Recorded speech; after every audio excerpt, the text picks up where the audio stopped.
Kita ke informasi dari sejumlah daerah di tanah air. Cerita tragis bermaksud memadamkan dan menyelamatkan lahan tebu yang terbakar. Seorang lansia di Kabupaten Kediri, Jawa Timur justru tewas terbakar. Jasad Musdari, 74 tahun, warga desa Ngelumbang, Kecamatan Gurah, Kabupaten Kediri yang tewas terbakar di lahan tebu miliknya dievakuasi warga ke mobil petugas pada Selasa. Korban sudah kaku dengan kondisi hangus terbakar. Menurut Kepala Satpol PP Kabupaten Kediri yang dikonfirmasi pada Rabu, awalnya korban yang berusia 74 tahun membakar sisa daun tebu, sisa panen yang sudah mengering. Namun api tiba-tiba merembet ke lahan tebu yang belum dipanen, sehingga korban berusaha memadamkan api. Korban terjebak dan menghirup asap tebal sehingga lemas dan tidak sadarkan diri hingga tewas di lokasi. Selanjutnya, kesulitan air bersih akibat kebocoran pipa. Sejumlah warga di Purwakarta rela antre untuk mendapatkan air bersih kiriman PDAM maupun meminta kepada warga yang memiliki sumur. Hingga Rabu atau sudah 9 hari, sekitar 7.000 warga Purwakarta yang merupakan pelanggan PDAM tidak mendapat pasokan air akibat kebocoran pipa. Akibatnya warga yang kesulitan air ini terpaksa meminta kepada tetangga yang memiliki sumur air tanah. Banyaknya warga terkena dampak krisis air membuat antrian panjang mengambil air baik dari sumur, mobil tangki, air bersih PDAM maupun sumber mata air. Pihak Perumda Air Minum Gapura Tirta Rahayu Kabupaten Purwakarta pun memohon maaf belum bisa memasok air bersih.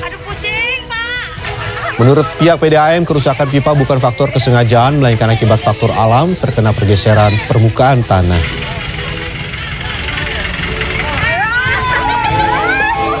Maksud hati membuang sampah, tangan seorang ibu rumah tangga di Kunciran, Tangerang, Banten justru tersangkut di pagar.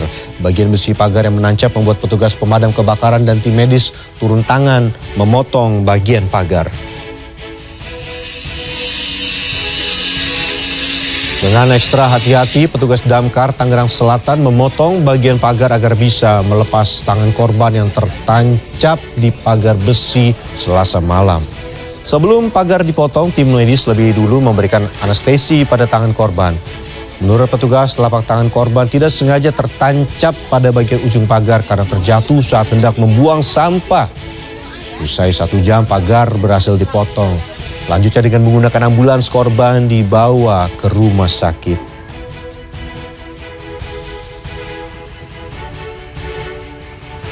Informasi selanjutnya, jaksa menyatakan berkas perkara penganiayaan yang dilakukan oleh Mario Dandi Satrio dan rekannya Shane Lucas telah lengkap atau P21.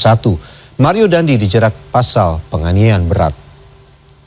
Dalam keterangan pers yang berlangsung Rabu siang, Asisten Tindak Pidana Umum Kejaksaan Tinggi DKI Jakarta Danang Suryo Wibowo menyebut selama penanganan perkara penganiayaan hanya sekali dikembalikan oleh jaksa ke polisi untuk dilengkapi. Sebelumnya, awal pekan ini pihak keluarga korban Kristalino David Ozora menyindir kepolisian dan kejaksaan perihal proses penanganan perkara penganiayaan. Selain Mario Dandi dan Shane Lucas, perempuan berinisial AG juga ikut diproses hukum dalam kasus ini. AG bahkan sudah divonis 3,5 tahun oleh Pengadilan Negeri Jakarta Selatan dan kini tengah mengajukan upaya kasasi ke Mahkamah Agung. Soal TPPU sama gratifikasi? Udah ketemu ayahnya belum, Mas? Saya nggak tahu apa-apa, Mas. Saya kan nggak tahu.